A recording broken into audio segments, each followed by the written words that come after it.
Pessoal, essa semana eu estava aqui em casa preparando umas bebidas com gelo seco e aí eu tive uma ideia de um vídeo para vocês, beleza? Primeira coisa, o que é gelo seco, pessoal? É o CO2 no estado sólido.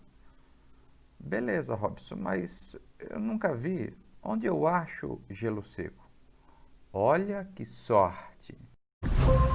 Isso é gelo seco.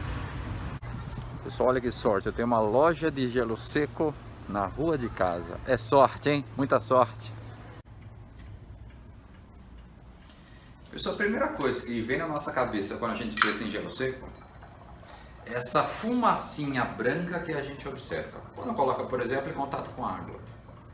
Se eu te pergunto o que é essa fumacinha branca, provavelmente você vai responder que é o gás carbônico. Na verdade, pessoal, não é o gás carbônico, mesmo porque gás a gente não enxerga, tudo bem? Essa fumacinha branca que a gente está vendo, pessoal, são microgotículas de água líquida formadas a partir da condensação do vapor de água presente no próprio ar ambiente. Como essa temperatura é muito fria, esse vapor condensa, formando microgotículas que a gente consegue notar. Logo, logo ele vai esquentando e ele se dispersa. Beleza, Robson, mas do que é o vídeo?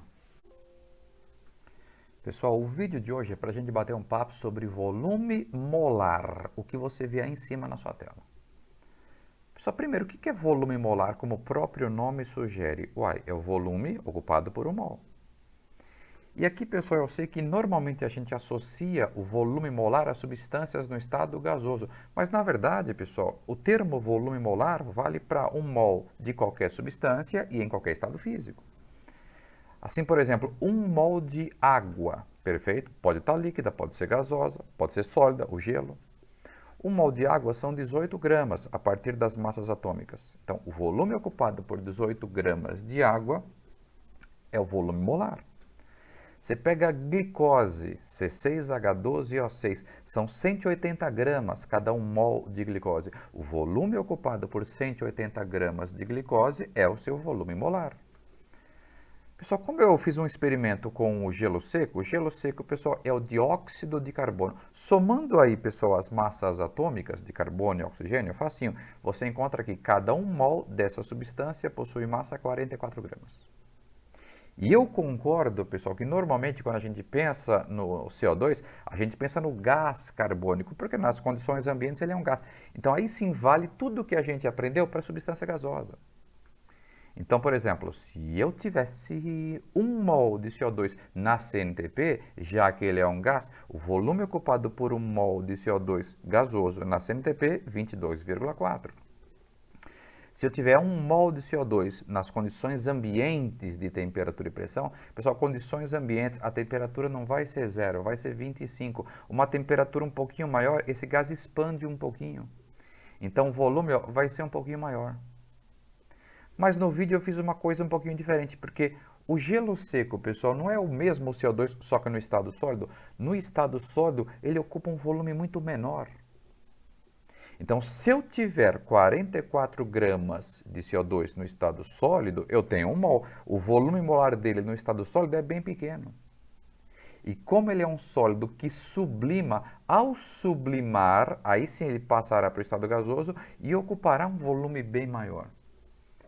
Pessoal, e eu gravei essa sublimação, esse 1 mol de CO2 sólido passando para o estado gasoso, para que você acompanhe a variação de volume. O que vai acontecer quando esse 1 mol de sólido passar para o estado gasoso? E aí tem a ver com aquilo que a gente estuda em sala de aula.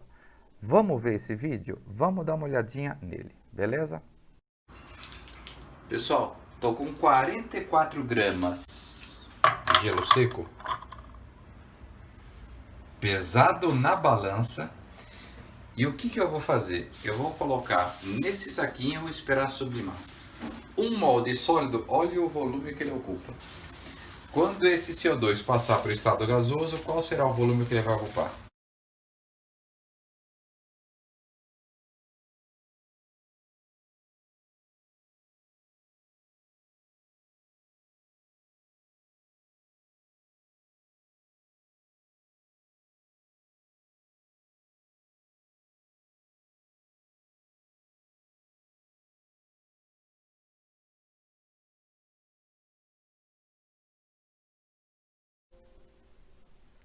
Pessoal, legal, hein? Você viu? Aquele molde CO2 no estado sólido ocupava um volume bem pequeno. Conforme ele foi sublimando, ele gerou um molde de gás. Aliás, um detalhe, você viu que o saquinho estourou, né, pessoal? Porque o volume do saquinho plástico que eu tinha aqui em casa era da ordem de 15 litros. Então, não foi suficiente para acomodar o gás carbônico após a sublimação. Então, houve aí o rompimento do saquinho. Legal? Pessoal, mais um vídeo que eu tive essa ideia e fazendo aqui uns drinks em casa. Então, pessoal, por hoje é só. Abraço, tchau!